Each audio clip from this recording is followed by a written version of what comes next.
The towering spires of a majestic castle pierce the clear blue sky. A green-haired girl named Rana leans out her window, brightly noting the excellent wind. Hearing a deeply warm morning greeting, the young woman cheerfully turns her attention to smoothly face her approaching companion. Standing majestically before her in the beastkin kingdom of Bastonia is Prince Silva, a noble wolf beastkin, whom she respectfully welcomes with a bright morning salutation. This gentle, smiling young woman silently reflects on her true identity as Rana Lindos, known formally throughout the realm as the Hostage Saintess. Despite her daunting and heavy title, she gazes affectionately at her surroundings, realizing she has undeniably found a truly irreplaceable sense of happiness in this foreign land. A beautifully prepared, glistening feast of freshly baked breads, a vibrant garden salad, and a steaming cup of rich soup rests elegantly on the grand dining table. Overwhelmed by the incredibly rich flavors, Rana happily chews her meal, expressing her profound, heartwarming delight at the delicious food. Prince Silva Bastonia, the distinguished third prince of the kingdom, observes her with a deeply warm smile, affectionately noting that Rana always looks her absolute happiest whenever she is eating. Flustered, Rana quickly apologizes for her surprisingly unladylike behavior, but her wolf beastkin political marriage partner kindly reassures her that he is simply incredibly glad she is genuinely enjoying herself. Delighted by a maid's timely offer of a perfectly blended morning tea, Rana enthusiastically gives her thanks, reflecting happily on Bastonia's legendary reputation as a world-leading gourmet nation with incredibly high culinary standards. Noting that her absolutely greatest pleasure in her new home is the calm weather, Rana thoroughly explains she plans to visit the usual apothecary before Prince Silva attends to his scheduled official business later. The attentive maid and the prince silently plot a playful, highly anticipated orange juice revenge against the eager young woman. Eager to continuously explore the vibrant town, Rana ventures into the bustling, sunlit marketplace teeming with diverse beastkin citizens going actively about their daily routines. Stepping gracefully into a fragrant, beautifully stocked shop filled with neatly organized bottles, Rana offers a cheerful, booming greeting to the welcoming apothecary. With a highly practiced, careful hand, she gently places several freshly brewed medicinal bottles onto the wooden counter for the eager shopkeeper to eagerly purchase. The deeply grateful apothecary passionately praises her consistently fast work, explaining that her highly sought-after medicine undeniably sells out almost instantly and politely requesting her continued, invaluable patronage.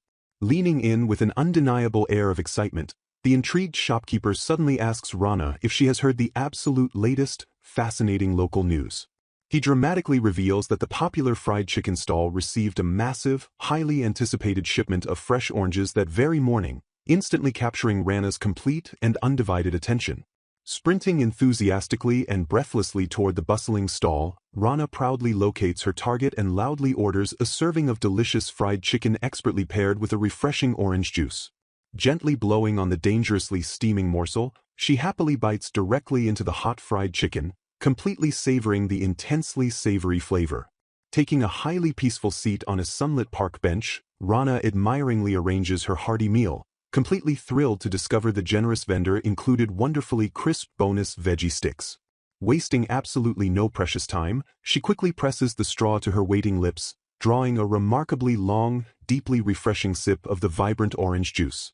Utterly overwhelmed by the sheer culinary perfection, Rana passionately declares that the divine marriage between the rich, savory meat juices and the sweet tart citrus is an absolutely unbeatable combination. Thrilled that patiently holding back on her intense cravings paid off wonderfully after the juice completely sold out previously, she enthusiastically praises the incredibly fresh bonus veggie sticks and revels completely in the unstoppable perpetual motion machine of richness and freshness. A friendly, highly observant beastkin vendor nearby immediately notices her pure bliss, playfully calling out to ask if she is immensely enjoying yet another incredibly tasty daily meal. Completely unable to contain her glowing culinary excitement, Rana passionately insists that the curious vendor must absolutely try the phenomenal stall's fried chicken paired specifically with the magnificent orange juice. Thoroughly captivated by Rana's wildly joyous expression, a young child desperately begs their mother for the same delicious-looking meal, prompting the lovingly agreeing mother to happily oblige. Smiling softly and genuinely to herself, Rana quietly reaffirms just how remarkably and unquestionably delicious her perfectly simple meal truly is. Surrounded by wonderfully easygoing people, deeply comforting food, and a genuinely kind partner, She feels an overwhelming, all-encompassing sense of profound contentment. Gazing serenely and thoughtfully ahead, she silently reflects that a mere 6 months ago, she could never have even wildly dreamed of living such a wonderfully idyllic life. She explicitly acknowledges with absolute, unwavering certainty that her highly abrupt marriage into the kingdom of Bastonia drastically and permanently transformed her entire existence. A hauntingly dark memory suddenly surfaces, instantly transporting her back half a year to the imposing kingdom of Helina, where the utterly devastating news of her forcefully broken engagement was first delivered. Standing remarkably cold and entirely detached, Helina, the first prince of the kingdom, ruthlessly declared that they were officially and permanently parting ways from that day forward. Completely bewildered and heartbroken by the sudden betrayal, Rana frantically asked for a clear explanation, only to be abruptly interrupted by the highly unexpected arrival of her own sister. Proudly displaying a royal document heavily signed by His Majesty, her sister Rosita gleefully announced that Rana's engagement was fully annulled due to the Lindos family's faults, proudly claiming the coveted title of the new fiancé entirely for herself. Desperately demanding incredibly specific details about these alleged faults, Rana fiercely argued that a massive royal engagement sanctioned directly by the late king and the current queen consort could absolutely not be broken on a mere whim. Completely and utterly ignoring her deeply valid protests, Prince Hyde and Rosita shamelessly flaunted their sickeningly sweet affection right in front of the highly distraught Rana. Sneering with highly visible, dripping annoyance, Hyde cruelly dismissed Rana as a hopelessly quibbling woman, forcefully reiterating that the devastating royal decision was already entirely final and irreversible. Without an absolute ounce of genuine empathy, the cruel prince fiercely commanded that she would be rapidly married off to the distant kingdom of Bastonia in exactly 1 week. Turning his back in absolute, unbridled disgust, Hyde angrily stormed directly out of the room, firmly calling for Rosita to quickly follow his hasty departure. Openly mocking her sister's completely ruined reputation, Rosita cruelly noted that the foreign kingdom requested a saintess as a diplomatic token of friendship, sarcastically calling Rana wildly lucky that her one redeeming trait finally proved useful since no one locally would ever take her. Rana stared in absolutely horrifying silence, utterly and completely repulsed by the sheer audacity and venomous betrayal radiating directly from her own treacherous flesh and blood. Swiftly connecting the dark puzzle pieces in her sharply racing mind, Rana deduced that this completely fabricated fault was simply incredibly convenient timing to cleverly hide the scandalous reality that Rosita had violently stolen her fiancé and gotten pregnant. Although she never truly loved the terrible prince, Rana felt profoundly dumbfounded and fiercely outraged that he would so recklessly trample the deeply respected former king's sacred wishes for such incredibly foolish, entirely selfish reasons. Violently crumpling the heavy, damning annulment document in her visibly trembling hands, she allowed the completely overwhelming weight of the deeply frustrating injustice to fully wash over her. Her turbulent, racing thoughts were suddenly interrupted by an urgent, loud knock, as 2 deeply concerned companions rushed in to frantically check if Prince Hyde and Rosita had caused her terrible trouble yet again. Looking up with heavily tear-filled, deeply exhausted eyes, Rana softly acknowledged her fiercely worried friends, Silva and Sishia, drawing immense, needed comfort from their sudden presence. Together, these 3 remarkably powerful women stand proudly as the deeply revered figures known throughout the kingdom of Helina as Silva the saintess of pharmacy, Rana the saintess of food, and Sishia the saintess of industry. Recognized collectively and globally as the illustrious, great saintesses for their truly extraordinary talents, Rana specifically holds the highly vital, deeply life-saving skill of accurately predicting profound climate changes to brilliantly protect the entire nation's food supply. Rana explains to her peers that her main work involves forecasting domestic and international food production to advise on import, export, and planting plans. She also predicts natural disasters and tracks weather-influenced monster movements, holding vital information for citizens and national interests. She notes that saintesses, much like priests, belong to the church and utilize their sacred power primarily for social contributions like healing wounds and illnesses. Forcing a deeply pained smile, Rana announces that her engagement to Prince Hyde is dissolved and she is being sent to marry into Bastonia in the name of friendship. She wonders if the king or prince truly understands what expelling a saintess from the country actually means, feeling as though she is being completely driven out. Her friends react with pure horror at the awful news. Knowing Helina always has violent friction with Bastonia, they furiously argue that this friendship is just a glorified hostage situation and fear the terrible treatment she will inevitably face. Although they know Prince Hyde is a nasty piece of work, her friends express disbelief that the king allowed such tyranny, noting no country will trust Helina if they break a promise. Sadly, they realize there is absolutely no way to defy a royal decree, especially with their main backer, the queen consort, currently absent. Suddenly, one of her friends urgently halts the somber conversation. Rana looks back with a visibly confused and highly curious expression. Her friends enthusiastically present her with a detailed map of the latest trade routes and a large stash of emergency medicine. They urge her to take the highly valuable supplies just in case she needs them. They also gift her a magical cloak of secrecy to avoid prying eyes and a highly convenient magic bag to perfectly declutter her items. Reminding her that it is always better to be entirely safe than sorry, they insist she accept these incredibly valuable parting gifts. Knowing Rana can use a bit of wind magic, they gently advise her to escape directly through the sky if push ever comes to shove. Wearing the magical cloak, they assure her no one will ever notice her sudden flight. Although her friends playfully note the map highlights stagecoach routes and monster spawning areas for planning completely safe escapes, Rana laughs and deeply prays she never actually needs to use them. The rest of her loyal peers eagerly flood her with incredibly thoughtful survival gifts, including magic stones, potion kits, sewing supplies, inconspicuous fleeing clothes, and a fast-drying raincoat. Deeply moved by their overwhelming kindness, a tearful and profoundly grateful smile slowly graces Rana's face. Surrounded by her deeply devoted friends, Rana sheds tears of absolute joy and sincerely thanks them for their incredible warmth. Spending her final week frantically handing over her work, organizing her belongings, and bidding emotional farewells to everyone who cared for her, the next 7 days pass in a complete flash. Packing the last of her simple garments into her sturdy trunk, the fateful day of her departure finally arrives. An elegant but solemn horse-drawn carriage waits quietly outside the gates, and Rana feels immensely relieved that she never has to face the cruel Prince Hyde ever again. Holding her modest luggage, Rana formally thanks her completely indifferent parents for everything as they blatantly ignore her to shamelessly fawn over Rosita's lavish, jewel-encrusted queen-to-be dresses. Rana's eyes reflect a profound, quiet resignation as she silently observes her family's sheer, highly painful neglect. Stepping completely alone toward the waiting carriage, Rana sighs heavily, fully expecting that she wouldn't even receive a basic familial send-off.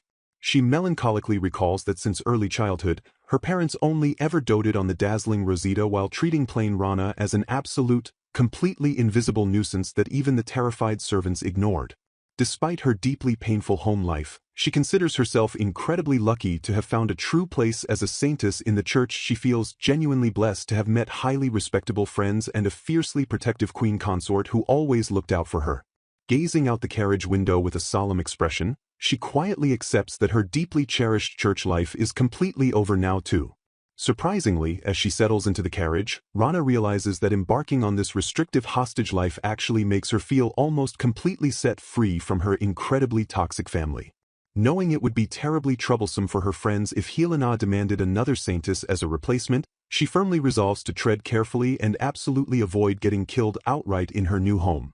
Her solemn thoughts are abruptly interrupted when a stern attendant politely commands her to close the window curtain as they finally enter the imposing city of Bastonia. Dutifully obeying the sudden order, Rana closes the curtain as the royal carriage steadily approaches the massive, highly fortified stone gates of the magnificent foreign city. The grand carriage finally arrives at the spectacular, towering spires of the majestic Bastonia royal palace. Stepping cautiously onto the pristine palace grounds, Rana looks around with a deeply wide-eyed, highly uncertain expression. Completely disoriented and mildly panicked, she quickly realizes her carriage attendant has already vanished, leaving her entirely unsure of how to navigate the massive, intimidating courtyard. Suddenly, a large, deeply commanding figure approaches from behind, firmly asking if she is the highly anticipated saintess from the kingdom of Helina. Startled but maintaining her composure, she confirms her identity as Rana Lindos while internally marveling at the towering, incredibly imposing bear beastkin standing right before her. The immensely massive, fully uniformed bear beastkin guard stands powerfully and rigidly, completely dwarfing Rana's highly petite, fragile frame.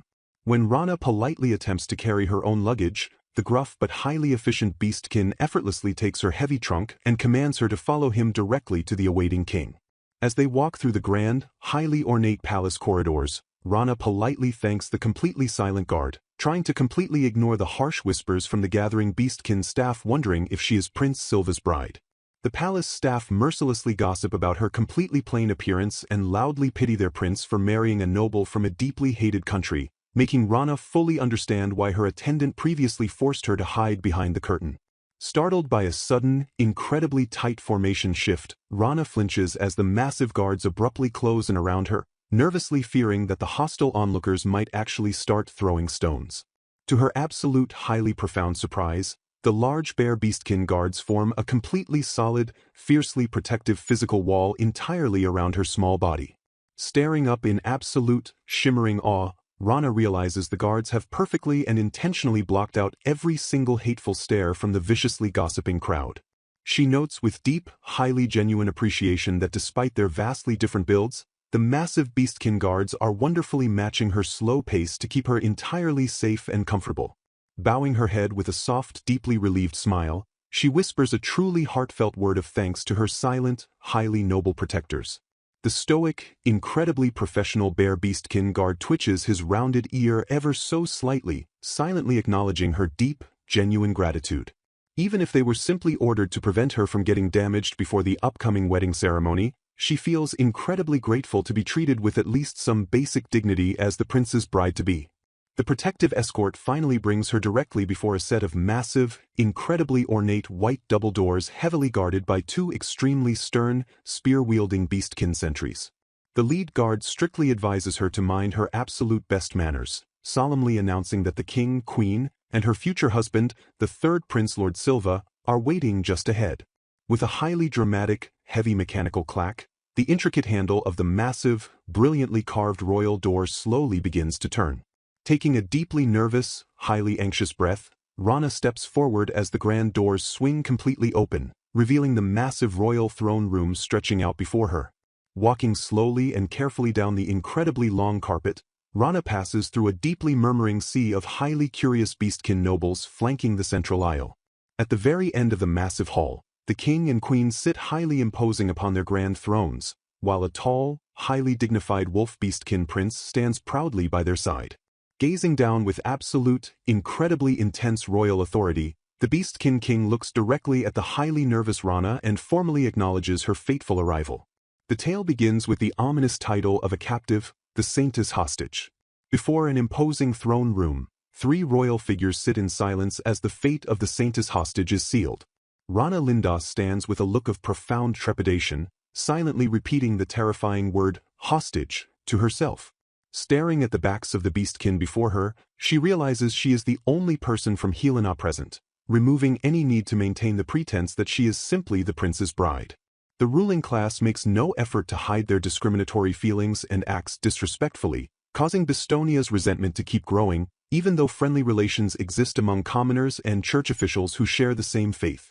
A smoldering fire of tension has always existed beneath the surface, and then a decisive incident occurred that shattered the fragile peace. The breaking point between the two nations was a horrific Beastkin stabbing incident perpetrated by a Jalangan noble. Bastonians harbor a deep, justified hatred for Jalangan nobles because of severe racial discrimination, as most of Jalanga's noble class actively look down on and scorn Beastkin due to their different appearances. Running out of patience and showing he wouldn't hesitate to go to war, the king of Bastonia presented a harsh condition to a Helina seeking reconciliation, especially after the perpetrator's desperate excuse of mistaking the Beastkin child victim for a monster only added fuel to the fire of multiple nobles ganging up to inflict violence. The prince and other Jalangan bigwigs eagerly agreed to the terms, seeing it as a convenient excuse to expel the saintess fiancée, especially since Hyde and Rosita's relationship was coincidentally exposed around the exact same time Bastonia inexplicably specified a saintess. As if they were seizing a perfect opportunity, Rana Lindos was promptly offered up to Bastonia as a sacrifice. The singular, uncompromising condition demanded by the furious Beastkin leadership was to provide a saintess as a hostage. Meeting the piercing gaze of her new reality, she accepts her fate with a quiet, resigned acknowledgement. That imposing person standing before her amidst the falling snow is her unwanted marriage partner, the third prince, Silva Bastonia. When asked if the single small suitcase beside her is all of her luggage, she simply confirms it with a polite nod. Noting the complete absence of attendants and wondering if she must arrange her own caretaker, Rana silently acknowledges that Bastonia's anger is justified, even as another mutters curses about those damn Jalangans looking down on them. The lack of a dowry or even betrothal gifts for a marriage with royalty is beyond unreasonable, serving as stark proof that the Jalangan bigwigs haven't reflected one bit and are allowing such discourtesy to pass even after things escalated to the point of sending a hostage. Feeling the crushing weight of her surroundings, Rana realizes that the piercing stares directed at her have gained even more intense hostility. She stammers a nervous reply as she is suddenly addressed as the Saintess hostage. Despite Prince Hyde often claiming Bastonia is a country of barbaric tribes that eat human flesh, she knows their high food self-sufficiency rate and national character of pursuing gourmet cuisine well, asserting her true value as the Saintess of food. She is mockingly asked if she honestly thought she would be devoured after coming all alone to a beastkin country, highlighting the inherent danger of being both a noble and a saintess in enemy territory. With unwavering conviction in her eyes, she boldly declares that she did not entertain such foolish fears. As one of the world's leading gourmet nations with more delicious things than she can imagine, they question where the need to go after humans would even come from. He quietly absorbs her logical deduction, offering a simple nod of understanding. A commanding voice suddenly rings out, demanding the attention of everyone gathered in the grand hall. Urging his people to show the pride of Bastonia and prove they are not like the unreasonable beasts of Helina, the king decrees that even though she is a hateful Jalangan noble, harming her is strictly forbidden since she shall now become the princess consort to the third Prince Silva Bastonia. Letting out a quiet breath of relief as she follows her escorts down the grand corridor, she is simply thankful that the tense audience ended peacefully. Issuing a clear warning as a courtesy to a hostage, an official bluntly informs the kneeling saintess that they shall only guarantee her the absolute bare minimum of food, clothing, and shelter. With a frigid demeanor, Silva warns her not to expect preferential treatment in the slightest, crushing any dream she might have had of living comfortably. Walking in solemn silence, she reflects on how Prince Silva didn't say a single word to her, despite her naive hope that he would at least offer a basic greeting. Arriving at her destination, she acknowledges that a handsome youth straight out of a painting with beautiful silver-white fur and a balanced physique must surely have many admirers, making her worry that talking to him as an unwanted marriage partner would only make him uncomfortable if he already loves someone else. Halting before an ornate set of double doors, the beastkin guard gruffly announces that they have reached her designated quarters. Her eyes widen in genuine shock as she takes in the unexpected sight before her. Stepping through the threshold, she is completely overwhelmed by the sheer, staggering immensity of the luxurious space provided for her. She marvels at a magnificent dresser, a brilliantly large window, and a bed so extravagantly wide it could easily be a small room unto itself. Turning to the utterly baffled guards, she excitedly questions if such a splendid room is truly okay for someone like her, having fully expected the standard hostage accommodation to be a narrow, freezing cold storage space. She lets out a confused gasp as the guards react with inexplicable discomfort to her genuine gratitude. The two beastkin escorts exchange deeply unsettled glances, clearly disturbed by her joyous reaction to the opulent chamber. Panic sets in as they desperately wonder if, by Bastonia's incredibly high standards, this lavish suite is actually considered a terribly shabby room. After Rana graciously thanks them again, the terrified guards hastily excuse themselves and practically flee through the closing doors. Left entirely alone in the sudden echoing silence of the grand room, she stares blankly at the heavy doors that just snapped shut. Utterly bewildered by the guards' bizarre retreat, she decides to carefully look around her new gilded cage, starting with an imposing, beautifully carved wooden wardrobe. Flinging the heavy doors open, she gasps in pure astonishment at the colorful array of elegant dresses hanging inside. Realizing these garments lack the typical tail-hole found in beastkin clothing, she concludes they cannot be a forgotten item and wonders why such things were prepared for a mere hostage. Guessing that the magnificent dresser might hold similar surprises, she joyfully notes that she definitely prefers these simple, refined designs without excessive ornamentation over the flashy things her family and Jalangan nobles typically favor. Her breath is stolen by a treasure trove of delicate, tasteful earrings, corsages, ribbons, rings, and necklaces, marveling that the quality of the gems used is vastly different and far superior to what she brought. Paranoia quickly sets in as she wonders if she is being tested, vividly imagining her captors raising a massive fuss, calling her a thief, and throwing her in prison if the hostage saintess dares to use the items left here without explicit permission. Looking around the spacious room filled with high-quality clothes and brilliant jewelry, she seriously questions if this extravagant hospitality still falls within their promised bounds of bare minimum courtesy to a hostage. Deciding to pretend she never saw the original items because she doesn't know their true intentions, she unpacks her own meager belongings, reminding herself that she came assuming nothing would be provided anyway and her own things should be enough. Clutching her belongings tightly, she resolves to be cautious because, even though His Majesty explicitly forbade anyone from harming her, deep-seated national sentiment isn't something that changes easily. Just in case of danger, Rana decides to sleep with a weapon under her pillow tonight and stores unneeded items in her magic bag. She collapses onto the opulent, incredibly soft mattress. Settling in for the first night of her hostage life, she silently prays to greet the morning safely. Staring out at the starry night sky above the castle, she marvels at how comfortable the bed truly is. Sunlight filters into the grand canopy bed as she slowly stirs awake with a soft murmur. She realizes with mild surprise that she managed to fall into a remarkably deep sleep. Peeking curiously out of her window, she hears a strict voice criticizing a wavering sword tip and a weak grip. Looking down below, she discovers the sprawling courtyard serves as the Beastkin Knights' training grounds. Prince Silva intensely spars with another knight, their blades clashing violently outside her window. She gasps in surprise as she spots Prince Silva commanding his opponent to step in. Their eyes suddenly lock in an intense, unexpected moment of piercing contact. The silver-haired prince pauses his training to stare up directly at her window. Panicking under his gaze, she quickly hides behind the heavy curtains without thinking.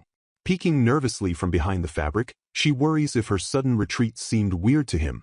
Down in the courtyard, Silva distractedly asks the bare Beastkin Knight about who showed her around yesterday.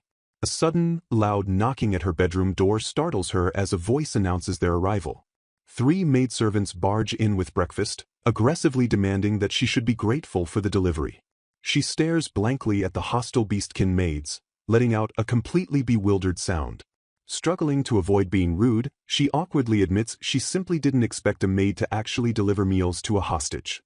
Breaking into a bright smile, she genuinely thanks them because she was incredibly hungry. The maids recoil in utter shock at her polite gratitude, prompting her to nervously ask if she said something strange. All 3 maids stare at her with expressions of sheer, trembling horror.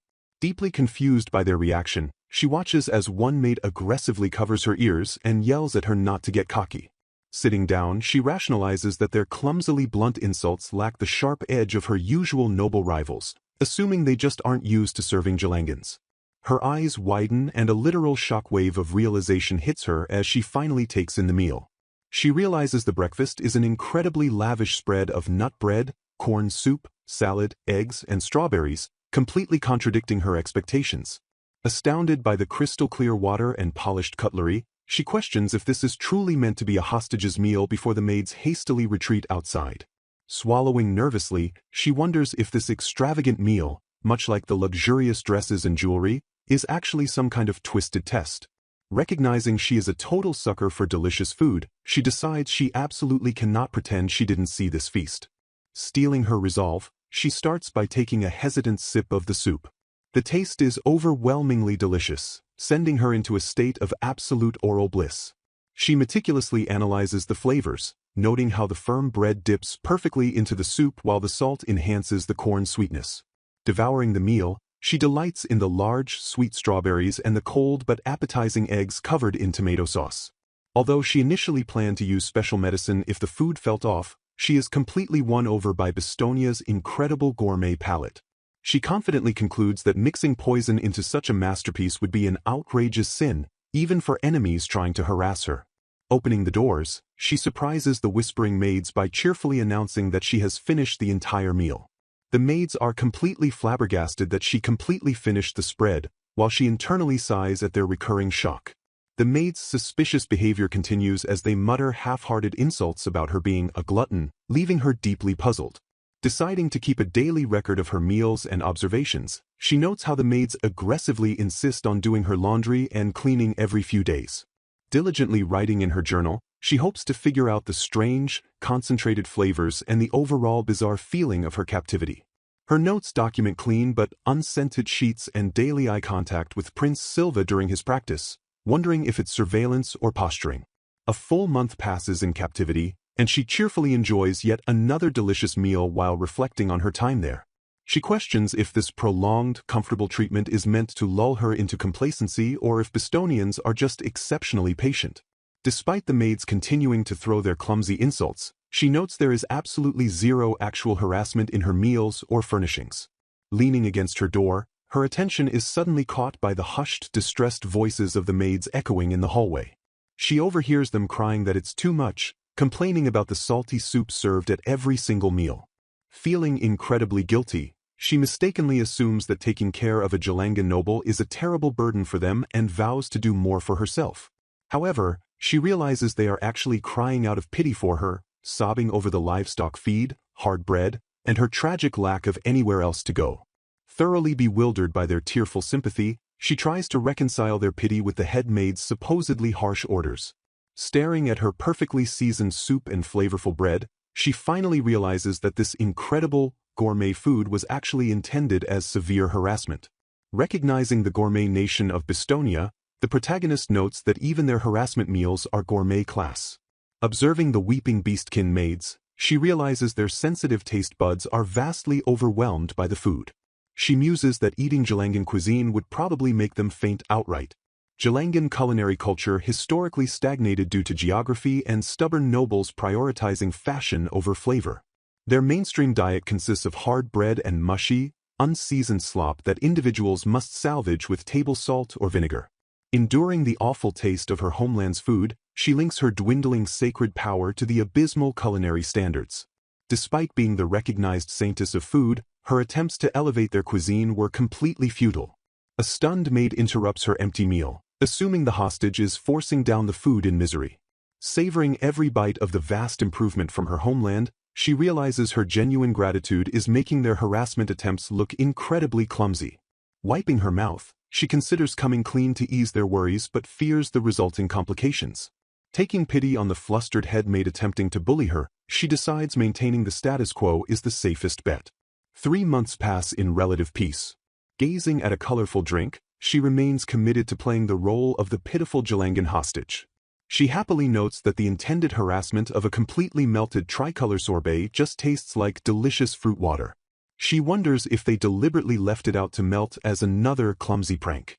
Reviewing a document detailing future crop predictions based on her memory, she feels frustrated by her inability to share the accurate data. Tasting the vivid red sweet berry, whitish yellow lemon, and pale pink peach, she confirms her prediction of an early harvest. She relishes the delicious melted sorbet, secretly thrilled by the market's bounty. Sitting in isolation, she questions why she bothers making predictions when contacting her homeland is utterly impossible. As a princess consort in name only, she is completely exempt from attending any social circles. Trapped in an endless cycle of eating, sleeping, and waking, the mundane reality of her captivity sets in. She furiously admits that being a hostage is overwhelmingly boring. She downs the entire melted dessert in one giant gulp, thoroughly shocking the observing maid. Believing the poor girl has finally snapped, the maid watches as she politely gives thanks for the meal. Accustomed to a busy schedule of princess education and royal duties, her body refuses to settle down into idleness. Meanwhile, the maid hesitantly wonders if her captive charge has finished her meal. Lounging on her bed, she desperately searches for a way to kill time since she cannot constantly write records. Without any poisonings or injuries to treat, even her potion-making kit sits completely useless. Flipping through a book, she realizes that apart from meal and linen changes, no one has entered or even spoken through her door in 3 months. A daring plan forms to use wind magic to slip out the window and return unnoticed. Her face lights up with sheer excitement at the realization of her absolute freedom. She eagerly declares that she could easily sneak outside without a single person noticing. The morning sun rises over the sprawling architecture of the grand Bastonian castle. The next day arrives, bringing her secret plan into motion. Preparing her disguise, she changes into commoner clothes that won't attract unwanted attention in the bustling city. Donning a cloak of secrecy, she carefully packs her royal jewels to exchange for cash.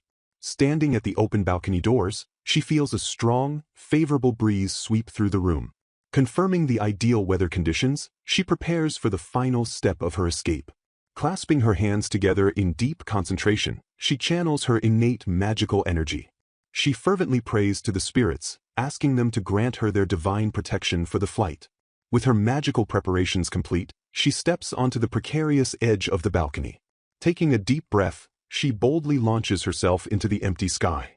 Supported by the swirling wind spirits, she joyfully glides through the air away from her gilded cage. With a massive smile, she enthusiastically announces her stealthy departure.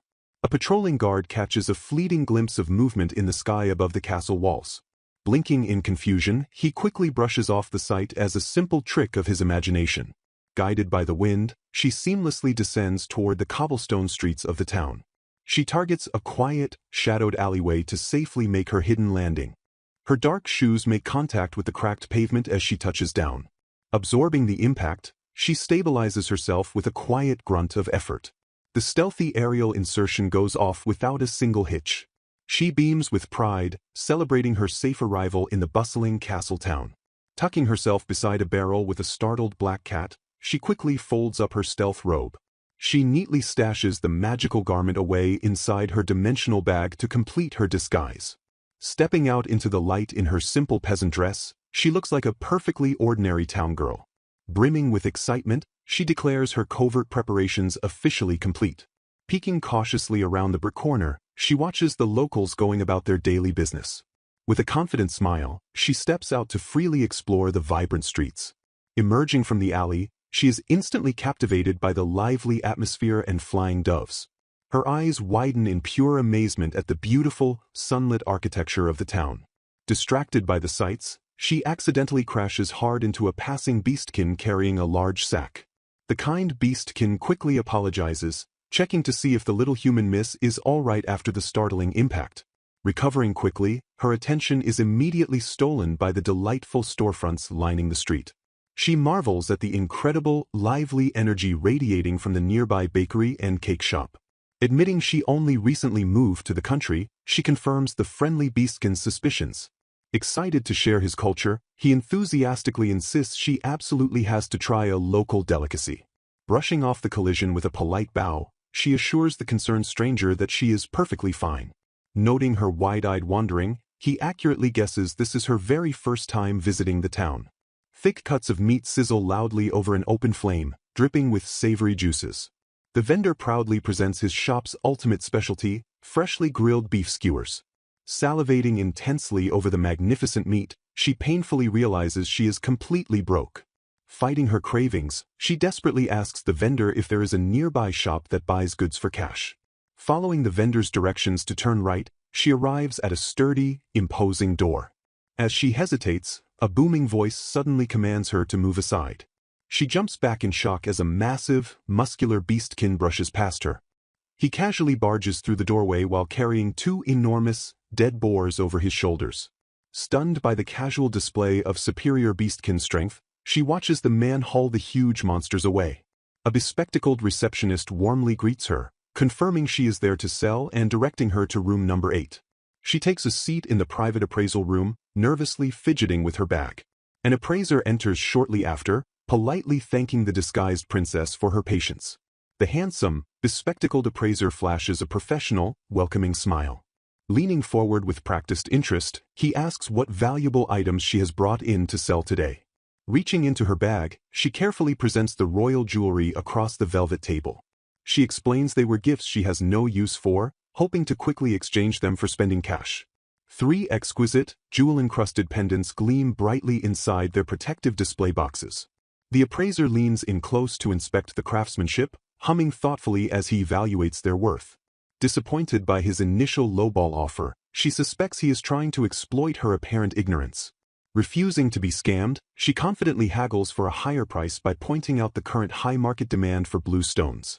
The appraiser counters that the outdated Helina nobility designs are highly unpopular in Bastonia. She internally panics as he explains the tedious labor required to extract the loose stones diminishes their overall value. Adjusting his glasses, the sharp appraiser correctly deduces that she recently emigrated from Helina. Sweating bullets, she leans into the assumption, begging him to raise the price since she desperately needs the money. The appraiser's piercing, analytical stare makes her heart race with sudden anxiety. She wonders if her desperate act was a mistake, but realizes that denying her Jalangan origins now would look incredibly unnatural. Feigning a tragic backstory, She claims she fled to Bastonia due to unfortunate circumstances to rely on beastkin relatives. She prays her pitiful performance works, desperate to ensure he never discovers her true identity as a noble.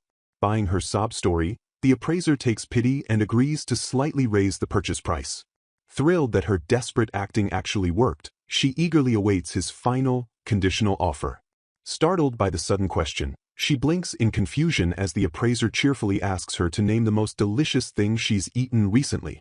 Abandoning all logic and desperately needing the money, she fiercely shouts that bread is her favorite. The appraiser adjusts his glasses, pondering why her answer holds value, while she internally panics that he will lower the offer if she doesn't answer properly. Launching into a rapid-fire speech typical of a food otaku, she passionately praises Bastonia's fluffy bread for maintaining its flavor over days, wondering if the wheat is entirely different from Jalanga's. Continuing her critique, she notes that Jalanga's hard, dry bread is only good for preservation, pairing well with chewy ingredients like jerky. Hearing her thorough explanation, the appraiser is satisfied with the information and promises to add a little extra cash to her payout, leaving her pleasantly surprised. With a warm smile, he confirms that her knowledge is more than sufficient for the bonus here in Bastonia. As she clutches her full coin pouch in confusion, the receptionist kindly thanks her for her business and recommends a baguette from the red-roofed shop on the main street. Spotting the familiar vendor, she happily orders one beef skewer, wondering if Bastonia places a high value on foreign culinary information. The vendor warmly greets his returning customer and asks if a medium size is okay, prompting her to happily confirm that she got a good exchange deal.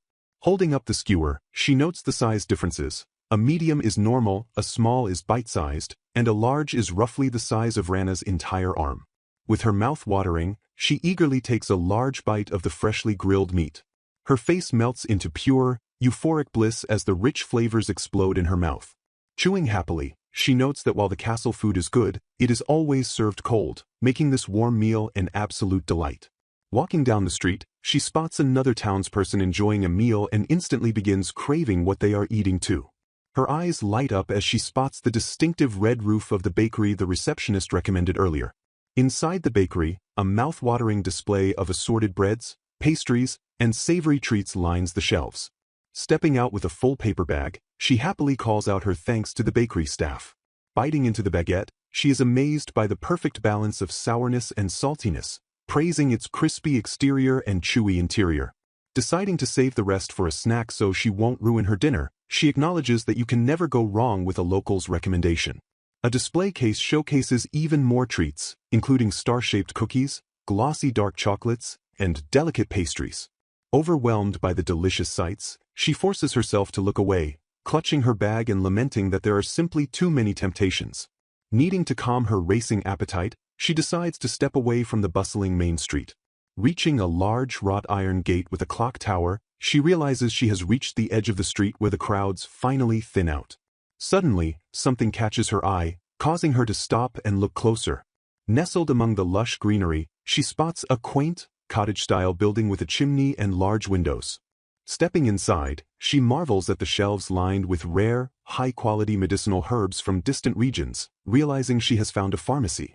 A tall figure steps out from the back to welcome her, asking if she is looking for something specific, while she notes how much Surfra would love to live here.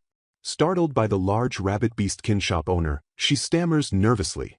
Intimidated by his gruff demeanor when he asks if she is just browsing, she quickly clarifies that she is looking for medicinal herbs to make recovery potions. The owner directs her to the back shelves, allowing her to browse casually since she is the only customer in the store. She stares in awe at the vast array of intricately shaped glass potion bottles displayed on the counter. He explains that pharmacists bring their own medicines to sell, resulting in a wide variety of unique containers even for potions with the exact same effect. Nodding in understanding at the shop system, she confidently orders 5 bundles of medicinal herbs and 10 empty potion containers. When the rabbit questions if she is a pharmacist at such a young age, she lies, claiming she is simply running an errand for an injured relative to avoid standing out. The owner agrees to stock her relative's medicine if it meets his high standards, and she enthusiastically thanks him before leaving. Walking away with her supplies, she beams with excitement, thrilled to have found such an excellent shop. Although she lacks advanced skills, her Saintess training allows her to craft high-quality recovery potions with these good materials to increase her spending money. With her purse temporarily full from the jewelry exchange, She realizes this side hustle is the perfect way to kill time as an unemployed hostage. Glancing at the sky, she panics upon realizing how late it has gotten and rushes back toward the castle. Collapsing happily onto her bed, she stretches out with a pleasant sense of fatigue, declaring the day a complete success. Reflecting on her fun afternoon in town, she is relieved that no one seemingly noticed her sneak out before dinner. Still full from the delicious food, she vows to sneak out again the next chance she gets. However, looking at the castle under the twilight sky, she mentally notes that next time she really needs to manage her food intake better. Waking up well-rested the next morning, she peeks out her window to watch the diligent Prince Silva training with the knights. She notes the stark difference between Prince Silva's active routine and Prince Hyde's lifestyle before something new catches her eye.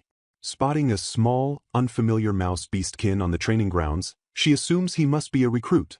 Cheering the small mouse on, she watches him struggle against his much larger feline opponent due to the massive difference in their physiques. Suddenly, the agile mouse leaps into the air and lands a solid kick squarely on the large feline's nose. Thrilled by the successful underdog attack, she clenches her fists and cheers triumphantly from her window. Crouching beneath the window, Rosita trembled and decided her best survival strategy was to act like a pitiful, quiet hostage. The beastkin guard glanced back at the cowering pair as one of them nervously agreed to comply. Turning away, the beastkin paused thoughtfully before brushing off his companion's concern, claiming it was nothing. His subordinate pressed further, wondering if something was troubling the prince. The steady ticking of a grand clock marked the passing time as the day progressed.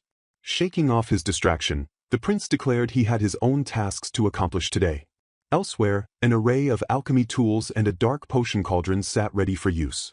Examining her setup, the alchemist mused that she was brewing potions to kill time and earn funds, despite originally expecting a much more desperate situation. Standing before her compounding set, Rana reflected that the day had finally come to use the farewell gift she had received. She began her meticulous process by dropping a water magic stone straight into the potion cauldron. Following her mental recipe, she poured hot water into a mortar to rinse it before combining the boiling liquid and ground medicinal herbs over a portable magic stove. Recoiling slightly, she noted that the distinctive, unpleasant stench of the brew brought back terrible memories. Her mind drifted back 3 years to the kingdom of Helina, where the church was forced to provide large-scale medical support following a devastating monster stampede. During that crisis, Prince Hyde had arrived for a reluctant formal inspection, immediately complaining about the stench. Under Surfer's command, they had spent sleepless days stirring cauldrons in an area thick with the suffocating smell of medicine and disinfectant. Gripping the ladle tightly, Rana stirred her current brew with furious intensity, angered just by the memory of the prince's sheer arrogance. She worried for the strong-willed Rosita, doubting she could endure the prince's awful personality for long, but hoping they would stay together for the sake of her unborn child. Several years prior in Helina, sitting on the throne was not as easy a task as one might assume. A younger Rana had sat on a luxurious sofa, utterly shocked by the proposal that she become Prince Hyde's fiancée. Queen Maria of Helina had sat across from her, solemnly confirming that this was exactly what she was asking of the young woman. The queen acknowledged the cruelty of forcing a wise woman to endure a spoiled, outrageously behaved prince as his watchdog consort. Fixing Rana with a sharp, serious gaze, the queen added a crucial detail to the arrangement. She revealed that Helina had 2 princes, and Hyde, the first prince, would explicitly not be inheriting the throne over her biological son, second Prince Eury's. The queen found it utterly exasperating that the royal family was repeating the same catastrophic mistakes across 2 generations. Hyde was the illegitimate child of a mistress whom King Sonam had impregnated through infidelity, entirely hiding the affair from his legal wife and fiancée at the time. Knowing that an uneducated Rosita could never control Hyde, the queen feared his chaotic existence would inevitably cause future trouble for Her Majesty and Lord Eury's. Despite his rotten nature, Prince Hyde was still royalty, making the political reality incredibly complicated to navigate. Thanking Rana for accepting the engagement, the queen promised to keep a close eye on Hyde and revealed she held a trump card to prevent any actions that might stain the royal name. Rana wished that human relationships could be filtered just like medicine, removing the unnecessary and toxic components to leave only peace. Pouring her filtered potion, she hoped the news of her broken engagement would prompt the queen to improve relations with Bastonia, though she suddenly wondered what that promised trump card actually was. Finishing her work, Rana boiled the water one last time and successfully produced 10 bottles of recovery potion. She happily laid out the medicinal herbs she had received as a gift alongside a box of beautifully crafted sweets she bought yesterday. Sitting down to relax, she poured a cup of herbal tea to pair with her meringue cookies, basking in a moment of pure happiness. Planning her next outing, she considered selling her newly made medicine, stocking up on tea leaves, and visiting a general store to buy fabric for new clothes. Smiling gently over her teacup, Rana reveled in the comforting thought that she finally had plenty of free time. Meanwhile, the Beastkin prince sat in his sunlit study, his arms crossed tightly in deep contemplation. His golden eyes narrowed sharply as he deemed the unfolding political situation highly suspicious. This was a story from a time before anyone could have ever imagined that Rana would marry into the kingdom of Bastonia. Addressing his younger brother Silva, the prince offered his warm congratulations on the recent marriage. Silva, who had married a local school teacher, thanked him and expressed hope that his older brother would someday meet a lifelong partner of his own. The joyous ringing of a church bell echoed through the air, scattering flower petals across the grand architecture. For Beastkin, even royalty prioritized deep compatibility over family status, often remaining unmarried for life unless they found their destined partner to deeply love and build a family with. At that time, having not yet met anyone who stirred his heart, the prince casually assumed he would eventually find a mutually loving partner like his brothers did. Looking out at the grand spires of Bastonia months ago, he had been completely bewildered by the sudden news that he was marrying the saintess of a neighboring country. The political arrangement stemmed from an incident where a Helina noble stabbed a Beastkin, leading Bastonia to demand an important figure as a hostage for reconciliation. Typically, a royal family member would be demanded, making this unexpected marriage merely a convenient excuse to keep the saintess close as a hostage. The Beastkin prince scowled, realizing this political maneuver logically left the first prince of Helina as the only other option. However, since the king of Helina only had 2 sons, the kingdom would never easily hand over the second prince, who was the queen's legitimate heir to the throne. Recalling a past encounter at the church's grand festival, the Beastkin prince angrily declared that Jalanga's first prince was the absolute worst noble he had ever met. He concluded with disgust that allowing such a wretched person to become a relative through marriage would feel as if Bastonia were the ones offering up a hostage instead. Discussing another nationally important figure, the unseen speakers firmly agreed on their course of action. Visualizing the solemn saintess with her hands clasped, they revealed their ultimate decision to demand her as the hostage. Standing before the desk, the prince stated he did not mind the arrangement if it served the country, despite his subordinate pointing out that Helina might despise him marrying a noblewoman as the only unmarried royal male. The prince narrowed his eyes intensely, prompting his companion to speak up regarding his future true life partner. Sitting across from him, the older Beastkin sternly raised one specific condition to the arrangement. Remembering his past assumptions, the prince shocked the room by formally asking for permission to divorce the saintess. He explained that watching her bravely stand before the king and firmly deny any prejudice had deeply moved his heart, instantly dispelling his previous doubts. Lying under his covers in the quiet room, he pondered how she was somehow entirely different from all the other Helina nobles. He recalled reading sheer tension in her resolute expression without sensing any hostility, wondering if her church affiliation caused this strange demeanor. Furthermore, he was keenly aware that she peeked at the knight's morning training from her room every single day. Shrugging off his shirt, the prince noted that she always hid the very moment their eyes met across the courtyard. Turning to his exhausted subordinate during a break, he casually asked Gray for his opinion on the matter. Confirming they were discussing the hostage saintess, the prince asked if her fearless behavior before the king was merely empty bravado. The prince flinched in surprise as his comrade smugly asked if he had noticed her hiding every time their eyes met during morning training. Groaning at the embarrassment, he listened helplessly as the Beastkin proudly declared that all the knights had noticed her glaringly obvious reactions. Rubbing his face in defeat, the prince admitted that her daily morning observations stood out completely. He then pressed them about the strange sounds and faint herbal scents drifting from her room, admitting that these oddities deeply bothered him. When Gray asked if he suspected she was plotting something nefarious, the prince quickly shook his head and denied it. Looking away with a soft expression, he confessed that he was simply intensely curious and could not explain his feelings well. His subordinates teased his surprising hesitation, jokingly wondering if the season of love had finally come for their prince. Suddenly raising her hand, another knight recalled hearing a cheerful humming sound coming from near the saintess's quarters. The prince loudly demanded to know when this happened, shocking his troops with his rare outburst as they revealed it occurred during an inspection. Pacing the Grand Library, the knight recalled that the mysterious humming had happened the afternoon before last. She explained that while fetching supplies from the storage room, she heard strange, off-key singing echoing from the far end of the corridor, initially mistaking it for a maid. The prince pondered this clue, questioning if a parrot beastkin, famous for beautiful vocals, would genuinely make such terrible off-key sounds. Crossing his arms thoughtfully, the prince realized these bizarre sounds consistently occurred in the afternoon and wondered what triggered them.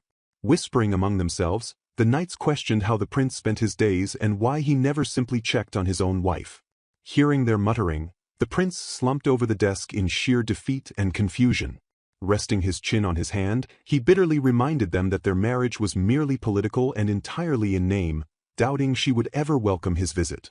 The seasoned commander stared down silently at the younger knight, letting the heavy, uncomfortable silence stretch between them. Visualizing her distant, terrified posture, the prince dreaded meeting her face to face since she constantly hid like a frightened animal.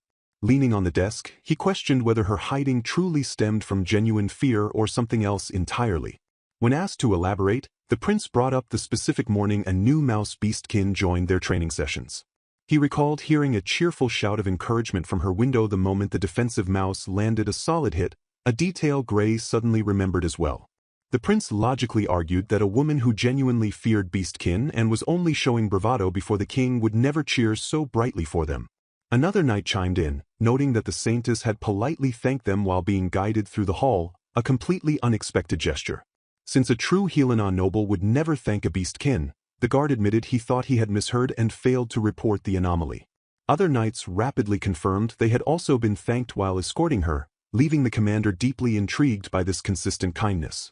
A female knight recalled another odd statement from the saintess, initially brushing it off as mere polite courtesy. Despite her spacious room having minimal furnishings that a flashy Helina noble would find utterly shabby, the saintess had genuinely marveled at how splendid it was. The prince's unease grew daily as these contradictory accounts shattered his preconceived image of the hostage, though he briefly wondered if her praise was just twisted sarcasm. Gripped by a burning desire to uncover the truth, he questioned if he was the one blinded by prejudice simply because she was a Helina noble's daughter. Startling his gathered subordinates, he firmly announced his intention to learn much more about his mysterious wife. He passionately declared that he needed to understand her because she felt fundamentally different from every other Helina noble he had ever encountered. Looking across the room, the prince finally resolved to cast aside his hesitations and try talking to her directly. The older commander stared him down intensely, gravely reminding the prince of the bloody stabbing incident that had recently occurred. He recounted how a Jalanga-born woman, living modestly in Bastonia after her noble family's ruin, was injured shielding a beastkin child from the attacker, proving decent people existed among their enemies. Pledging to spare no effort to assist him, the commander agreed that endlessly speculating among themselves would never reveal the truth of the saintess's true character. The eager knights immediately began brainstorming ways to break the ice, enthusiastically suggesting he start by inviting her to a simple tea party or a meal. Clutching his chest in sheer panic, the prince desperately feared accidentally frightening her, yet his determination to close the distance remained unshaken. Prince Silva looks down in confusion as the girl hides behind his cape, stammering that he genuinely just wants to talk to her. His companions tease the surprisingly shy prince, pointing out the undeniable fact that she immediately hides the moment their eyes meet. The bare-eared youth bluntly suggests her fear stems from the prince's sharp, glaring eyes, prompting his panicked friend to quickly slap a hand over his mouth.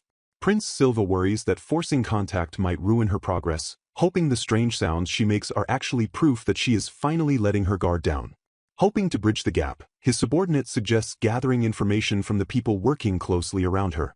Sunlight streams through a grand, ornate window in the silent palace corridor. Adopting a strategic mindset to observe from the outer moat before striking the castle, the prince begins his investigation by learning from a maid that Lady Rana keeps her room immaculately clean. A visibly nervous maid adds her testimony, stuttering that the young lady diligently finishes every single meal. Chiming in with a cheerful smile, Maid C confirms that Rana eats absolutely everything and doesn't seem to have any picky aversions. Disappointed by the superficial answers about her neatness and eating habits, the prince decides to ask again later since the maids appeared too restless and busy to share deeper personality traits. Striding purposefully into the bustling royal palace kitchen, Prince Silva shocks the culinary staff by immediately demanding to see the head chef. The terrified head chef stammers to ask if a disaster has occurred, only to be met with the prince's simple request to discuss Rana's meals. Silva gently explains his concern, wondering if the portions are simply too small since he heard from the maids that she always clears her plate. Hearing this incredibly mundane question, the head chef sags with profound relief and lets out a weary sigh. Misinterpreting the chef's sudden pale exhaustion, the concerned prince immediately offers to summon a physician. Suddenly, the intimidating head maid manifests with a dark aura of floating black feathers, declaring it is time for their consultation about tonight's dinner. Caught completely off guard by her intense presence, both the prince and the chef hastily apologize for interrupting her work. The flustered chef bows frantically to apologize to the prince before rushing to attend to the waiting head maid. As the terrified chef scurries into the other room, Prince Silva firmly calls out to stop the head maid in her tracks. Towering over her, the prince respectfully asks if he can inquire just one thing regarding Rana's current condition in the palace. The head maid stoically explains that she mandated immediate reports of any dissatisfaction, yet Rana's attending maids insist there are absolutely no issues. Accepting her answer, Silva firmly requests to be notified of even the smallest change, prompting a crisp confirmation from the maid. Watching her leave, the prince silently recalls her fitting and intimidating moniker, the Stern Crow. He reasons that since she keeps a notoriously sharp eye on the maid's work, her claim that there are no problems must be the absolute truth. Pondering the situation, he realizes that no one ever speaks ill of the Helina noble's daughter, knowing any minor complaint would have reached him immediately. Gazing into the distance, Silva finds himself deeply questioning who Rana really is beneath her perfect facade. A month passes without gaining any useful information, until the prince finally hears the unsettling, irregular pitches of crawling humming sounds his subordinate mentioned. Sitting at the dining table, he marvels at the bizarre phenomenon, noting the sounds exclusively occur in the afternoon between meal times. Chewing his food thoughtfully, Silva debates simply confronting Rana herself to solve the mystery. His resolve immediately crumbles as he imagines her trembling in absolute fear from his direct questioning. Staring out at the flowers, he questions his own uncharacteristic cowardice, having never before felt such intense fear of frightening someone. Looking up at the Grand Palace, his companion gently advises him not to rush, urging him to gather a bit more information until he is absolutely certain he won't scare her. His subordinate's ears droop sadly as he realizes she still hasn't made an appearance this morning. His frustratingly loyal guards tease that his stoic perfection is intimidating, insisting that if he just pressed forward confidently, any woman would succumb to his love. Exhaling softly, the prince muses that having ears and a tail makes it incredibly easy to read someone's true thoughts at a mere glance. Meanwhile, a relaxed Rana rests her chin on her hands by the window, idly wondering if the saintess has noticed anything yet. The scene shifts to the ethereal saintess, carefully brewing glowing concoctions amidst a backdrop of swirling, starlit magic. Looming grandly against the sky, the castle's intricate towers and sprawling architecture stand as a silent, imposing fortress. Vigorously grinding herbs in a mortar, Rana reflects that 2 full months have already passed since she first started sneaking out of her room. She notes with pride that no one has caught her repeatedly sneaking into the castle town, allowing her to successfully supply Aaron the apothecary with highly praised healing potions. Amidst her rhythmic grinding over the bubbling cauldron, a sudden realization strikes her like a bolt of lightning. Gazing into the murky, bubbling liquid, she declares that this newly crafted detoxifying agent will be her latest regular product. Pushing open the glass doors, she welcomes the chilling wind and observes the leaves beginning to turn as autumn rapidly approaches. Shivering slightly, she realizes her tailored noble coats are useless for her towngirl disguise, meaning she desperately needs thicker clothes for her clandestine outings. Though she bought thick fabric to sew a simple cape for now, she knows a proper winter coat will soon become absolutely essential. Eyeing a quaint little house in her thoughts, she decides to hunt for warm garments at a second-hand shop during her next excursion. Bursting through the door with a bright smile, Rana greets Aaron, prompting the rabbit beastman to eagerly ask what she brought to sell today. She proudly lists off her impressive lineup of healing potions, antiseptic creams, and the new detoxifying agent, which Aaron praises for their high effectiveness. Performing a quick quality check, Aaron buys the entire stock while praising her undeniable skills, leaving Rana cheering that she'll count on his business again next time. Beaming with success, she quickly requests to take back her empty containers and resupply her usual medicinal herbs to continue her secret work. The rabbit apothecary warns that the withered red herbs have lower medicinal effects and offers green ones instead, but the cheerful girl insists she wants them for cooking rather than medicine. Pointing toward a hanging branch, she excitedly confirms that she specifically wants the red part of those herbs over there. Completely bewildered by her request, the apothecary stares in shock and repeats the word, cooking, as imaginary kitchen utensils float around his head. The flustered rabbit admits they normally throw those away and asks if they can really be used that way, prompting the girl to explain that their own apothecary discovered the culinary trick by accident after nibbling one while half asleep. She passionately explains that while the green ones are overwhelmingly bitter, the red ones mellow out into a spice-like aroma that is perfect for spreading on toasted bread, seasoning minced meat, tossing with pasta, or simmering with tomatoes to make a paste. Intrigued by her mouth-watering descriptions of the recipes, the stunned apothecary audibly gulps. The girl gasps in total shock as the apothecary suddenly announces he will give her all of the red herbs completely for free. Handing over the goods, he insists on calling it an information fee, even as she modestly protests that it was just casual chatter. Smiling warmly, he explains that since she is an outsider she might not realize that Bastonia is a gourmet nation filled with refined palates constantly seeking their next great meal. A sparkling empty plate and fork perfectly illustrate his point that what these accustomed palates desire most are completely unknown flavors. As the grateful apothecary sincerely thanks her for the culinary knowledge, the girl experiences a sudden flash of nostalgia, remembering a similar grateful exchange from her past. The rabbit beastman gently reinforces his point, assuring the wide-eyed girl that the culinary secrets she just shared hold genuine value. Walking away with her free haul, she marvels that simple food recipes could be worth so much, deciding that the sheer passion of this gourmet powerhouse nation is genuinely terrifying. Strolling happily through the clean alleys, she reflects that her previous life reviewing formal documents as a saintess never taught her about the gentle expressions and vibrant reality of actually walking the streets. Her thoughts are suddenly interrupted by the wonderful, mouth-watering aromas drifting out from the lively storefronts. A cheerful beast woman excitedly welcomes her to the stall, causing the hungry girl's eyes to instantly sparkle with intense anticipation. Her attention locks onto a beautifully crafted limited-time spiced lamb sandwich overflowing with crisp lettuce and savory meat. She eagerly raises a hand to order one immediately, prompting the energetic vendor to quickly prepare her meal. Taking a massive bite, she notes that the complex aroma of the spices perfectly whets her appetite before melting into a satisfied hum. Covering her mouth in pure bliss, she internally praises how the chewy walnut bread pairs perfectly with the tender lamb, allowing sweet fruit juice and savory spices to burst forth with every single bite. She excitedly recognizes that the bread uses a new, rare wheat variety recently developed in the north, feeling incredibly lucky to encounter such an unusual ingredient outside its traditional rice-producing region. Overhearing two passers-by mention that these delicious seasonal treats are only available during the cold months, the chewing girl happily agrees that the weather is indeed getting chilly. Sitting peacefully on a park bench, she listens to nearby townsfolk debate their favorite dumpling fillings and discuss a traditional New Year's dish featuring smooth, chewy dumplings floating in sweet syrup and grated ginger.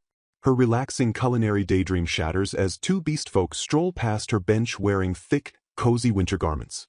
Staring up at the cloudy sky above the castle town, she clenches her fists and declares she is now seriously motivated to finally shop for her winter clothes. Still munching on her snack, she agonizingly regrets being too shy to ask the locals about the iconic winter delicacy they cryptically refer to as that. Safely back inside her luxurious bedroom, she sits among her shopping haul and decides to organize her newly purchased cooking set, fresh tomatoes, and seasonings straight into her magic bag. With a triumphant smile, she reaches into her bag and begins to pull out her most exciting purchase of the day. She excitedly reveals a stunning autumn and winter dress made from thick winter fabric, admiring its understated yet elegant deep green color and the beautiful modest frills trimming the hem. Her fashion show abruptly ends in sheer panic as she realizes the beautiful new dress reeks of lamb sandwiches, forcing her to frantically search for a deodorizer before dinner time. Spraying the dress, she sighs heavily while recalling that she couldn't buy a proper winter coat because the ones that actually fit had awkward tail holes for beastfolk and were far too expensive.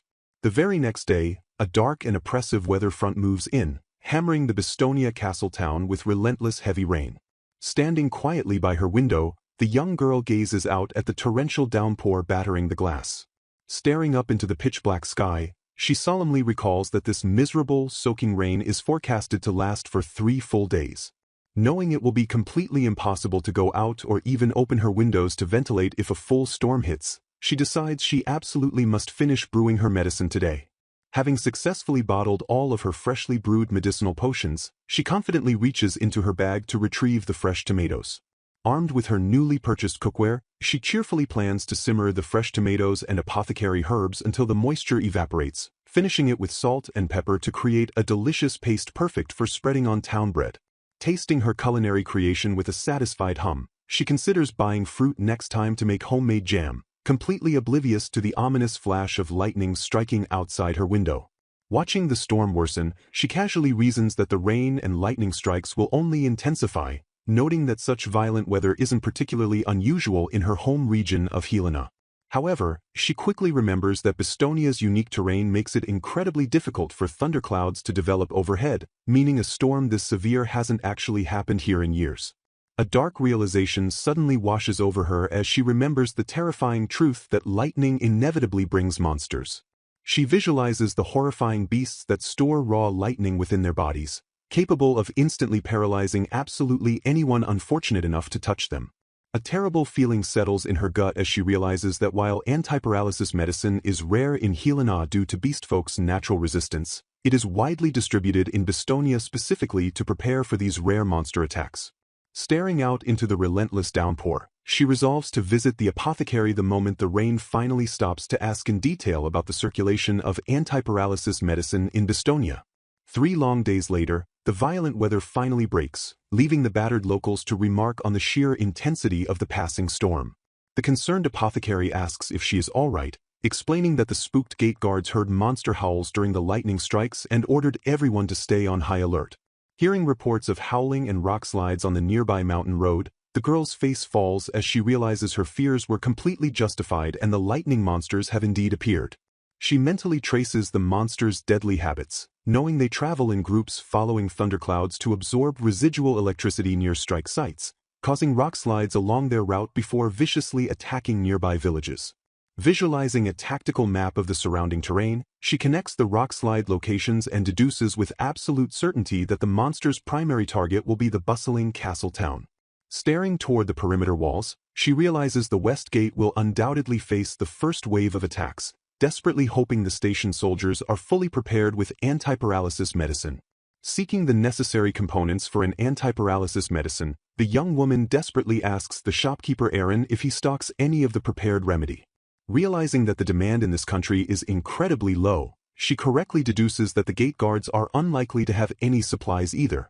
The shopkeeper explains that the medicine sells poorly, so he only carries specific ingredients that overlap with common detoxifiers. Driven by urgency, the girl slams her money down and declares she will brew the medicine herself if he provides as many raw materials as her funds allow. Standing before the cityscape, she mentally calculates what components are still missing to successfully complete her alchemical task. Reviewing her list, she notes that while she needs yellow jagged flower, cracklegrass, and pakura seeds, she must hurry before the monsters begin to move in a few days. She identifies that cracklegrass is available at the alchemist's shop, often used as balm material, while the flower can be found at the herbal tea shop to reduce swelling. Pakura seeds prove to be the real challenge, as they have no known use besides this specific medicine and are too sour for general consumption, meaning no one stocks them. She rushes to the Adventurers Guild, hoping they might have the seeds since they frequently purchase various materials gathered by adventurers during quests.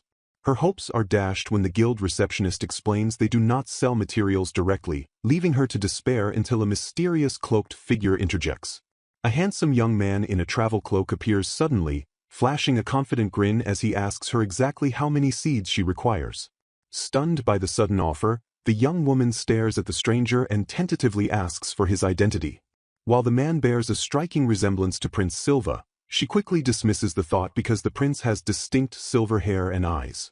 The stranger holds up a single seed and playfully suggests that instead of money, she should treat him to something tasty in exchange. Confused by the unusual request, she watches as he hands over the pouch and tells her she can decide the value of the tasty payment herself. Recognizing that something tasty is a difficult request in a country already overflowing with gourmet food, she realizes she has a significant problem on her hands. Unable to prepare a suitable meal on the spot, she asks the cloaked man to wait for a moment while she rushes off to find ingredients. The scene shifts to the tavern attached to the guild, where the exchange is set to take place. She returns panting and breathless, clutching a bag of fresh bread and apologizing for the length of his wait. The man is initially underwhelmed by the simple bread, but she brightly promises that she isn't serving it plain and will transform it into something delicious. Amidst the bustling atmosphere of the tavern, she sets to work at a table while the curious stranger watches her unconventional cooking process.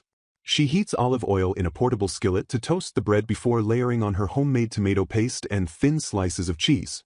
The stranger takes a bite of the completed tomato cheese toast and is instantly overcome by the incredible, savory flavor. Deeply impressed by the meal, he declares the seeds are free and eagerly asks if she can make him 2 more servings. She agrees to his request with a radiant smile, delighted that her cooking was enough to secure the rare seeds for free.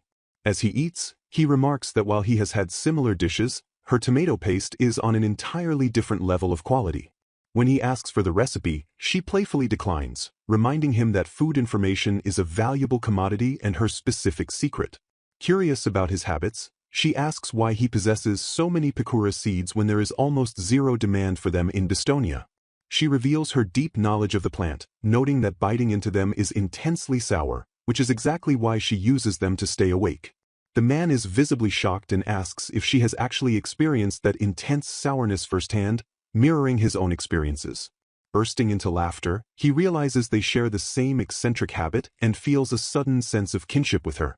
Finishing the meal with a satisfied sigh, he thanks her for the food and prepares to conclude their business. He hands over the promised pakura seeds and then offers her an additional, unexpected item as a bonus. To her absolute shock, he presents her with water magic stones, and she tearfully thanks him for his overwhelming generosity. Waving goodbye, she exclaims that he truly saved her and that she is incredibly glad they had the chance to meet. Clutching her supplies, she rejoices that she finally has everything necessary to brew the antiparalysis medicine. As she runs off, she pauses to reflect on the strange encounter and begins to wonder about the true identity of the man she just met. Back at the tavern, the man, revealed to be in disguise, muses to himself that it feels a bit lonely not to be recognized at all. He takes a drink and wonders why the girl specifically identified him as an apothecary during their brief but impactful exchange.